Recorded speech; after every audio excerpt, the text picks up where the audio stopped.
semuanya, kembali lagi dengan aku Kak Tata dan aku Kak Ana. Kami dari Lingkungan Maria Pencinta Damai, Gereja Santa Matius Penginjil Bintaro.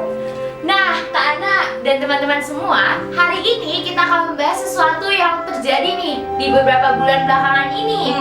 Nah, Kak Ana sering dengar gak sih kalau 2020 itu dianggap sebagai tahun yang zonk banget? Karena banyak banget nih rencana-rencana kita, semua resolusi kita itu tuh semuanya kayak sirna begitu aja karena adanya corona. Tapi kita juga nggak tahu kan kalau corona itu bakal terjadi. Betul banget ya Kak Ana? Benar banget. Nah, jadi kita tuh mau gimana lagi ya, wherever will be. Tapi dengan itu Tuhan sudah memperingatkan kita Kak Tata bahwa kita nggak boleh terlalu terlena dengan kegembiraan dan dengan kesenangan. Jadi kita harus mendapatkan kesulitan supaya bisa menjadi lebih baik lagi gitu. Tentunya dong, biar kita juga makin berkembang dong imannya.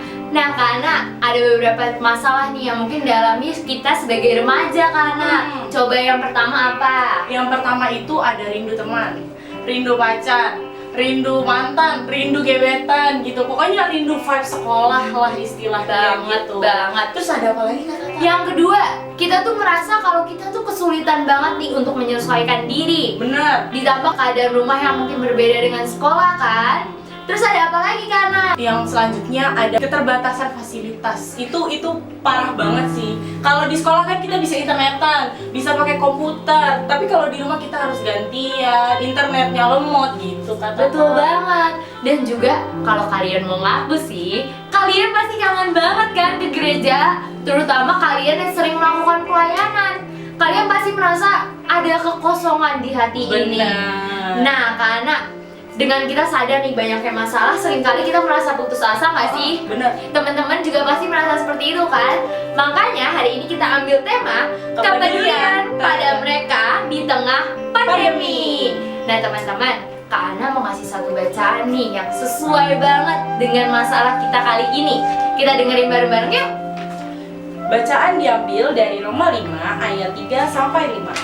Dan bukan hanya itu saja, kita malah bermegah juga dalam kesengsaraan kita, karena kita tahu bahwa kesengsaraan itu menimbulkan ketekunan, dan ketekunan menimbulkan tahan uji, dan tahan uji menimbulkan pengharapan, dan pengharapan tidak akan mengecewakan, karena kasih Allah telah dicurahkan di dalam hati kita melalui Roh Kudus yang telah dikaruniakan kepada kita. Demikianlah sabda Tuhan. Syukur kepada Allah. Dengan bacaan tadi, kita bisa mengambil kesimpulan apa, Kana? Jadi poinnya ada banyak nih Kak Tata. Kita bisa mengambil kesengsaraan menimbulkan ketekunan, ketekunan menimbulkan tahan uji, dan tahan uji menimbulkan pengharapan.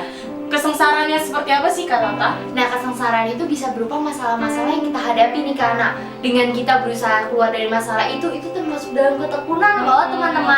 Walau sulit, tapi kita harus tahan uji.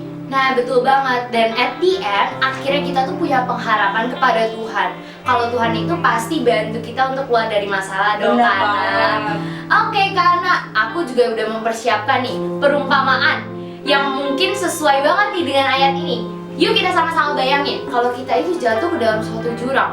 Kita sadar nih kalau kita jatuh semakin lama semakin dalam sampai akhirnya kita tahu nih kita di titik terendah kita nih. Pilihannya cuma dua, kamu mau bangkit atau kamu tetap berada di dalam jurang itu. Pilihannya ada di tangan kamu sendiri. Ketika kamu ingin bangkit, kamu pasti akan berusaha untuk memanjat mungkin atau melakukan banyak hal biar kita balik lagi ke permukaan. Nah, itu juga termasuk dalam ketekunan teman-teman. Akhirnya menjadikan kita tahan ujian dan kita kebal nih kalau ada masalah di depannya. Dengan masalah-masalah yang ada, kita ada pengharapan nih. Kita berharap sama Tuhan kalau emang Tuhan tuh menyertai kita selalu, teman-teman. Nah, dari perumpamaan-perumpamaan itu kan relate banget tuh sama ayat-ayat yang tadi kita dengerin. Nah, itu Kak Tata punya pengalaman gitu gak sih, Kak? Nah, kalau aku pribadi, aku adalah salah satu orang yang mungkin struggling dengan adanya pandemi ini.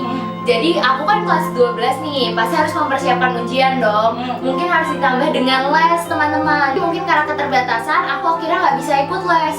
Tapi aku berusaha sebaik mungkin sampai akhirnya aku berada di posisi ini. Dan akhirnya aku sadar kalau kita nggak bisa terus-terusan jatuh, karena kalau Kana sendiri ada pengalaman nggak, Kana? Kalau aku sih lebih ke kerinduan kepada teman-teman, kerinduan terutama ngumpul bareng sama OMK, dan itu pelayanan, aduh itu kangen banget sih pokoknya. Iya, jadi vibes kita untuk ketemu online dengan ketemu langsung tuh beda banget dong.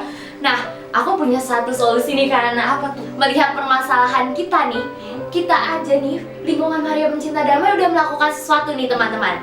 Kita sadar nih, kalau mungkin banyak orang-orang di sekitar kita yang keterbatasan untuk mengikuti pelajaran seperti dulunya ya. Akhirnya kita OMK berusaha nih berkumpul. Dengan kita berkumpul, akhirnya kita juga jadi kembali lagi dong kesatuan kita. Abis itu kita berkumpul, kita buat apa Kak? Kita buat mengumpulkan materi dan membuat video pembelajaran, rangkuman-rangkuman soal. Pokoknya banyak deh, dan itu kita bagikan ke teman-teman yang membutuhkan. Iya, tentunya banyak banget di lingkungan Maria Pencinta Damai ini yang butuh bantuan ya, karena itu juga sebagai salah satu langkah nih. Tapi ada satu lagi nih Kak Tata. Waktu itu kita mengadakan baksos di lingkungan. Kita mengumpulkan, ya nggak seberapa sih sebenarnya Kak Tata, tapi kita membagikan itu kepada yang lain. Nah teman-teman, ada juga nih langkah-langkah kita untuk keluar dari keputusasaan itu. Seperti salah satunya nih, yang lagi viral banget, bikin TikTok. Mantap banget teman-teman. Itu juga melatih kreativitas ya? Iya, melatih. Ada apa lagi Kana? Menyalurkan hobi masak, hobi olahraga, dan jualan makanan tentunya. Betul banget nih. Banyak sekali nih kegiatan-kegiatan yang memanfaatkan talenta kita, akhirnya bermanfaat ya untuk orang-orang lain. Nah itu juga sebagai salah satu langkah nih, biar orang lain gak jatuh di jurang yang pernah kita jatuhi. Betul. Terus Nah, ada pepatah Kak Tata. mengatakan apa? Pepatah mengatakan ada pelangi sehabis hujan, itulah janji Tuhan. Betul banget teman-teman. Tuhan emang gak selalu janji langit itu biru, cerah. Tapi Tuhan selalu janji bakal ada penyelesaian dari setiap masalah kita. Benar banget. Nah, betul banget kan? Nah, sekian dulu ya teman-teman yang mungkin bisa kita bahas hari ini. Sampai jumpa di video selanjutnya. Bye!